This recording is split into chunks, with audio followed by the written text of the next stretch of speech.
क्या हो गया, इतना स्ट्रेस्ड क्यों है? पापा सीए को मैंने टैक्स फाइल करने के लिए दिया था, अब वो कह रहा है मुझे 1 लाख रुपए का एक्स्ट्रा टैक्स पे करना है। समझ में नहीं आ रहा ये एक्स्ट्रा टैक्स आया कहां से। दिखा मुझे क्या लिख के दिया है टैक्स वाले सीए भैया ने। हाँ ये देखिए डॉक्यूमेंट जो भेजा है उसने। अब मैं सीए से लड़ने जा रहा हूं, मुझे नहीं समझ में आता ये सीए को डिग्री कहां से मिल गई, 1 लाख रुपए का एक्स्ट्रा टैक्स कैसे पे करना है।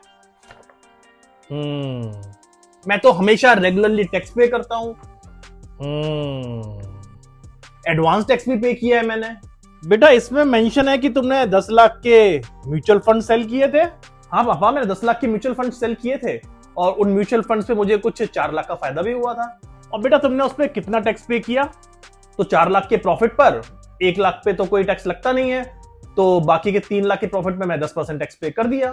बेटा तुमने जो म्यूचुअल फंड सेल किए थे ना, उससे जनरेटेड प्रॉफिट पे कम टैक्स पे किया है। नहीं पापा म्यूचुअल फंड्स पे तो 10% टैक्स लगता है ना। बेटा तुम्हें डेट और इक्विटी म्यूचुअल फंड में डिफरेंस नहीं पता? किसी भी म्यूचुअल फंड को इक्विटी म्यूचुअल फंड होने के लिए कम से कम उस म्यूचुअल फंड का 65% और उससे ज्यादा अमाउंट स्टॉक मार्केट में इन्वेस्ट होना चाहिए, और 10% टैक्स लगता है सिर्फ इक्विटी म्यूचुअल फंड के प्रॉफिट पर, जबकि डेट म्यूचुअल फंड के प्रॉफिट पर आपके इनकम टैक्स के स्लैब के हिसाब से टैक्स लगता है। पापा ठीक से समझ में नहीं आया, कैलकुलेशन समझा दोगे प्लीज जरा।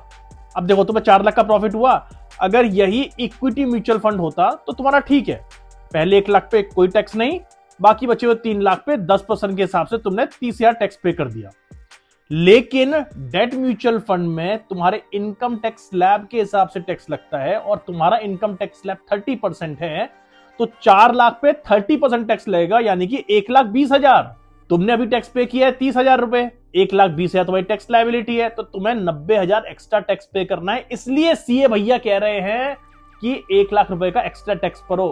पापा थैंक यू, आपने बता दिया मुझको कि डेट और इक्विटी म्यूचुअल फंड कैसे डिफरेंटली टैक्स होते हैं, वरना मैं तो जा रहा था उस सीए से लड़ने के लिए। पागल है क्या? इतना पैसा इन्वेस्ट करता है लेकिन इतनी समझ नहीं है, घोंचू की तरह सीए से लड़ने जा रहे थे। बेटा इन चीजों का तुम खुद ध्यान रखो ना। हाँ पापा आप सही कह रहे हो, मुझे ध्यान रखना चाहिए था कि कैसे डेट और इक्विटी म्यूचुअल फंड्स के ऊपर टैक्स जो है वो अलग अलग लगता है। बेटा अगर ज्ञान स्पार्क चैनल फॉलो और सब्सक्राइब करते हैं ना, तो ये दिक्कतें और ये प्रॉब्लम्स नहीं आती तुमको। अगर आप भी डेवलप करना चाहते हैं अपना फाइनेंशियल एक्यूमेंट, जानना चाहते हैं पर्सनल फाइनेंस के बारे में, और मल्टीप्लाई करना चाहते हैं अपना मनी, तो सब्सक्राइब कीजिए ज्ञान स्पार्क चैनल।